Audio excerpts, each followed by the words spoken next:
வணக்கம் ஃப்ரெண்ட்ஸ், வீட்டில் மீந்து போன இட்லியை வச்சு 2 டிஷ்ஷு செய்யலாம். வாங்க எப்படி செய்யணும் பார்ப்போம்.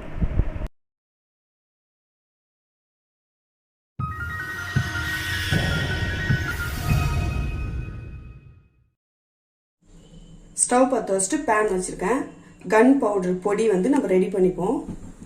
1 ஸ்பூன் கடலைப்பருப்பு சேர்த்துக்குங்க, ஒரு அரை ஸ்பூன் துவரம்பருப்பு சேர்த்துக்குங்க, ஒரு அரை ஸ்பூன் உடச்ச கடலை சேர்த்துக்குங்க, ஒரு அரை ஸ்பூன் அரிசி சேர்த்துக்குங்க, ஒரு அரை ஸ்பூன் சீரகம் சேர்த்துக்குங்க, 1 ஸ்பூன் மிளகு சேர்த்துக்குங்க, ஒரு 3 காஞ்ச மிளகாய், ஒரு 2 துண்டு பட்டை. ஸ்லோலே வச்சு நல்லா வறுத்துக்குங்க.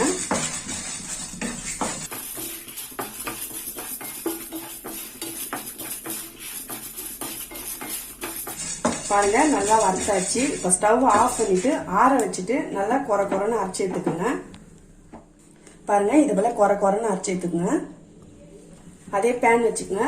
ஒரு 4 ஸ்பூன் எண்ணெய் சேர்த்துக்குங்க. எண்ணெய் காஞ்சதும் அந்த பொடி சேர்த்துக்குங்க. சேர்த்துட்டு நல்லா மிக்ஸ் பண்ணிக்கோங்க.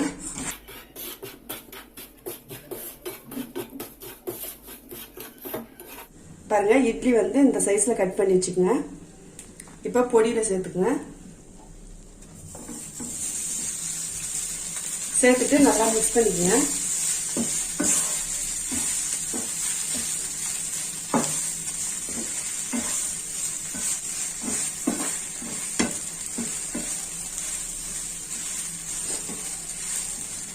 அவ்வளவுதான், கன் பவுடர் இட்லி ரெடி ஆயிடுச்சு. இப்போ நம்ம பிளேட்ல மாத்திப்போம்.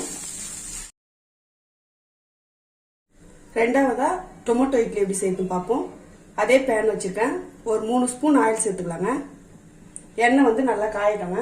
1 ஸ்பூன் கடுகு சேர்த்துக்கலாம், 1 ஸ்பூன் சீரகம் சேர்த்துக்கலாம். நல்லா பொரியட்டும். 2 வெங்காயம் பொடியே கட் பண்ணி வச்சுட்டேன், அதையும் சேர்த்துக்கலாம். ஒரு 2 பச்சை மிளகாய் சேர்த்துக்கலாம். வெங்காயம் நல்லா வதங்கிட்டேங்க.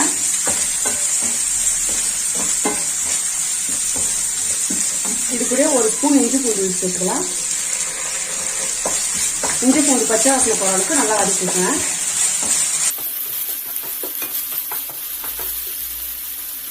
தேவையான அளவுக்கு கருவேப்பிலை சேர்த்துக்கோங்க.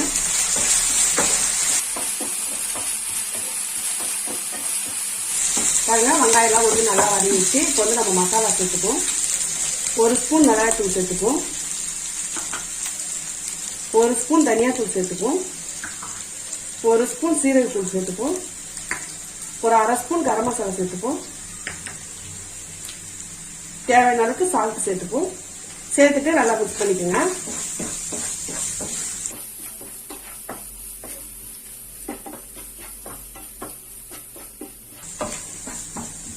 நல்லா மிக்ஸ் பண்ணியாச்சு. ஒரு 3 தக்காளி பொடியை கட் பண்ணி வச்சிருக்கேன், அதையும் சேர்த்துக்கணும். தக்காளி நல்லா வதங்கட்டுங்க.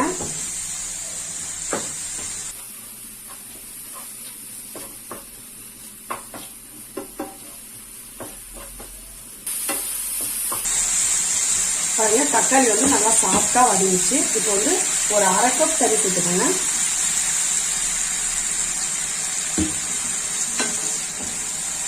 சேர்த்துட்டு ஒரு 5 நிமிஷம் கொதிக்கட்டும்.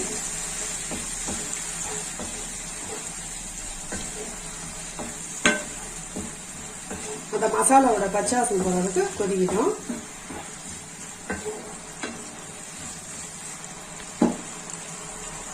பாருங்க, நல்லா திக் ஆயிடுச்சு. இப்போ நம்ம இட்லி சேர்த்துப்போம். பாருங்க, இட்லி இந்த சைஸ்ல கட் பண்ணி வச்சுக்கணும். சேர்த்துட்டு நல்லா கலந்துடுங்க.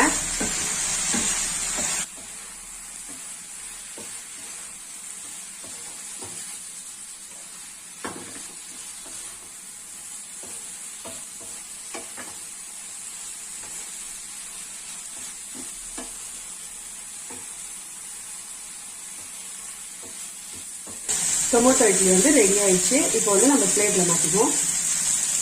அவ்வளவுதான் ஃப்ரெண்ட்ஸ், இட்லி மீந்து போச்சுன்னா இதை போல கன் பவுடர் இட்லியும் டொமேட்டோ இட்லியும் செஞ்சு பாருங்க. நீங்களும் வீட்டில் ட்ரை பண்ணி பாருங்க. இந்த வீடியோ உங்களுக்கு பிடிச்சிருந்துச்சுன்னா லைக் பண்ணுங்க, ஷேர் பண்ணுங்க, கமெண்ட் பண்ணுங்க. மறக்காம MS குக்கிங் வீடியோவுக்கு சப்ஸ்கிரைப் பண்ணுங்க. பக்கத்தில் இருக்கிற பெல் பட்டனை கிளிக் பண்ணுங்க. Thank you friends.